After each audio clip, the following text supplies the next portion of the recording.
Ici, comme toujours, nous rappelons que l'article 59 énonce les circonstances judiciaires. Ce n'est pas un calcul automatique, n'est-ce pas, un calcul arithmétique, mais dans ce cas, dans le cas en question, les circonstances judiciaires sont défavorables à l'accusé.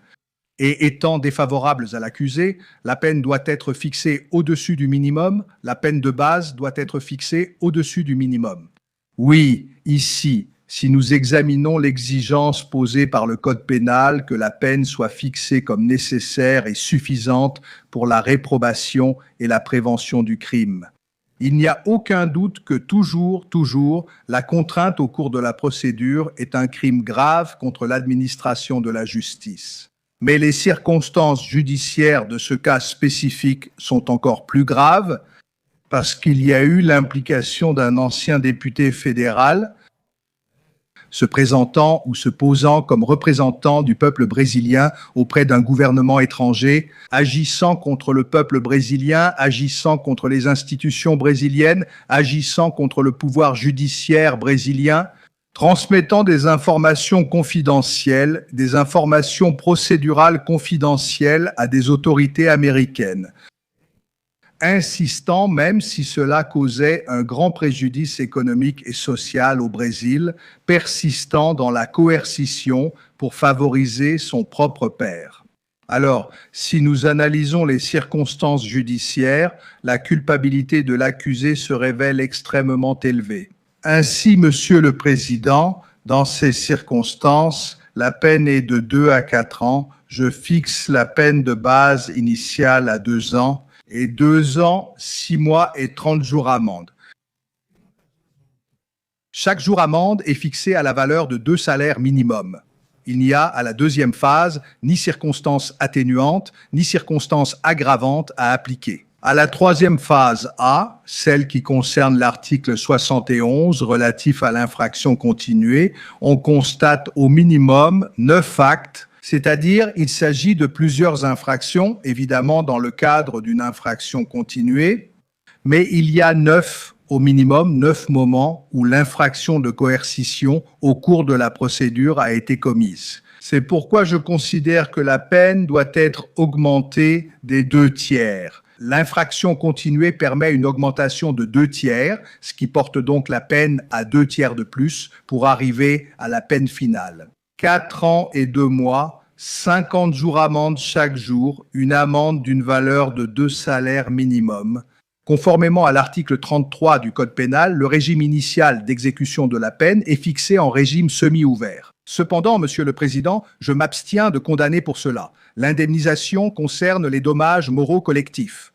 Étant donné que cette première chambre a déjà établi lors de jugements antérieurs la nécessité de la part de l'accusation d'indiquer spécifiquement les dommages et le montant, c'est. Et lors du jugement, y compris un jugement de référence, un jugement lié à l'homicide de Marielle et d'autres victimes, oui, nous avons clairement indiqué cela, la nécessité de préciser quels sont les dommages, où et comment devrait se faire la réparation.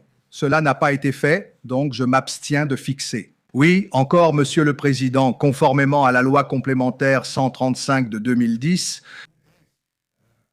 connue sous le nom de loi de la fiche propre, qui a modifié la loi complémentaire 64 de 90 sur les inéligibilités, je déclare l'inéligibilité du prévenu.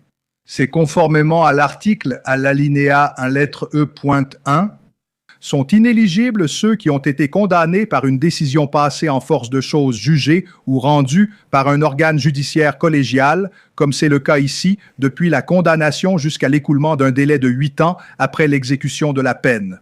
Crime contre l'économie populaire, la foi publique et crime contre l'administration de la justice. C'est exactement celui-ci. Donc, à partir de cette condamnation, il n'est pas nécessaire d'attendre qu'elle soit passée en force de chose jugée à partir de cette condamnation. Par la première chambre, qui est un organe collégial, le prévenu devient inéligible pour une durée de 8 ans, immédiatement, pour la durée, le délai de 8 ans après l'exécution de la peine. En outre, Monsieur le Président, sur la base de l'article 92 alinéa 1 lettres A et B, je déclare la perte du poste public.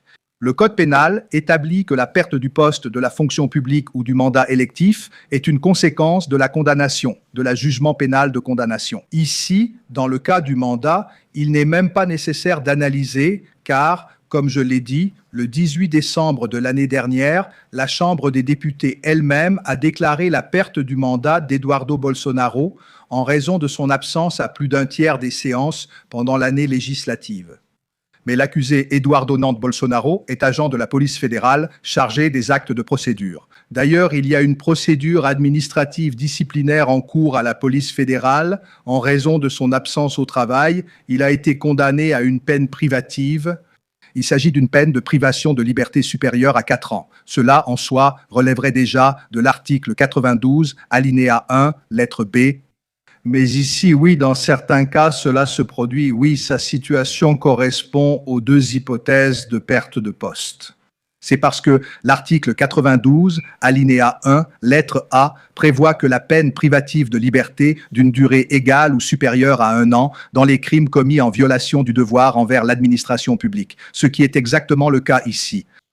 Donc, il entrerait ici. Mais c'est aussi dans la lettre B qui prévoit automatiquement, quel que soit le crime, une peine supérieure à 4 ans. C'est la peine que je propose est de 4 ans et 2 mois. Alors, Monsieur le Président, devant ce qui a été exposé, n'est-ce pas? Oui, nous avons déjà rejeté les questions préliminaires, nous avons jugé l'action pénale fondée et maintenant je vote pour condamner l'accusé Eduardo Nantes Bolsonaro sur le fondement de l'article 344 du Code pénal, combiné avec l'article 71 également du Code pénal, pour infraction continuée, à la peine de 4 ans et 2 mois de réclusion, à commencer en régime semi-ouvert.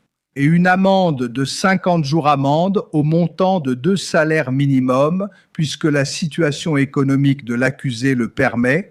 Ancien député fédéral, oui, là, il occupe encore une fonction publique jusqu'à ce moment-là. Et en plus, comme cela est déjà public et notoire, il a reçu des virements PX de plusieurs millions de la part de son père qu'il essayait de favoriser dans ce procès. Dans ces termes, je demande également à la présidence de la Chambre que, dès la fin du procès, comme je l'ai dit, il n'est pas nécessaire d'attendre que la décision soit définitive. Qu'il soit notifié à la présidence du tribunal supérieur électoral, conformément à la loi complémentaire 64, afin que son inéligibilité soit enregistrée. Merci, Monsieur le Président. Que le nom du prévenu soit inscrit sur le registre des condamnés, qu'un mandat d'exécution soit émis et conformément à l'article 15, alinéa 3 de la Constitution fédérale, ces droits politiques seront suspendus dès le jugement définitif. Voilà mon vote, Monsieur le Président. Comment votez-vous, éminent ministre Cristiano Zanin? Monsieur le Président, je vous salue à nouveau. Et de la même manière que l'éminent rapporteur, le ministre Alexandre de Moraes, vient de l'exposer dans son vote concernant la détermination de la peine, je suis arrivé à la même peine. À partir de l'article 59 du Code pénal, j'ai également fixé le régime semi-ouvert à partir de l'article 33, paragraphe 2, alinéa A, lettre B du Code pénal.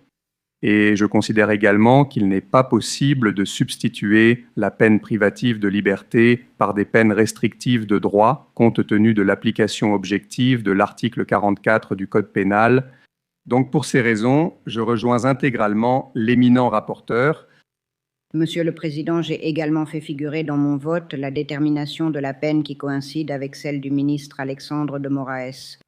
Et maintenant, accompagné par le ministre Zanin, par conséquent, j'ai également fixé le régime initial d'exécution de la peine en régime semi-ouvert, dans les mêmes termes concernant l'inéligibilité. Par conséquent, je rejoins intégralement l'avis du ministre, comme je l'ai dit, avec un vote, le vote écrit qui sera annexé.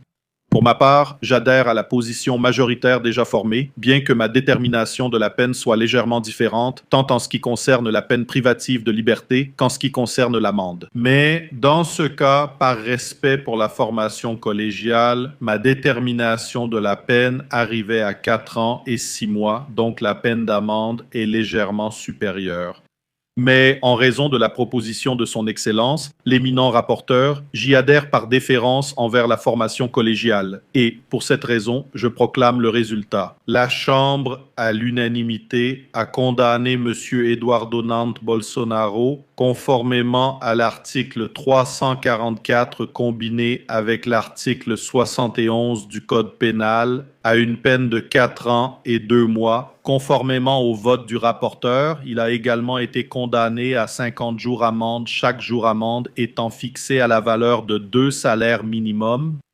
La Chambre, de même, à l'unanimité, a fixé le régime semi-ouvert pour le début de l'exécution de la peine. La Chambre a rejeté la demande du ministère public en ce qui concerne l'indemnisation pour préjudice moral collectif. C'est en raison du manque de fondement dans la requête qui a ouvert la procédure pénale.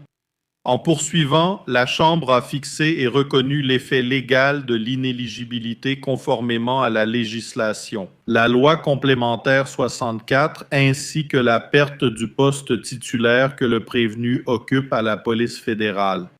En conséquence de cette proclamation, la Chambre procédera immédiatement à l'envoi d'une notification officielle au président du Tribunal supérieur électoral afin de consigner l'inéligibilité.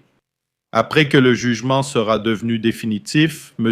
Eduardo Bolsonaro sera inscrit sur la liste des condamnés, une ordonnance d'exécution de la peine sera délivrée, ainsi que la suspension de ses droits politiques.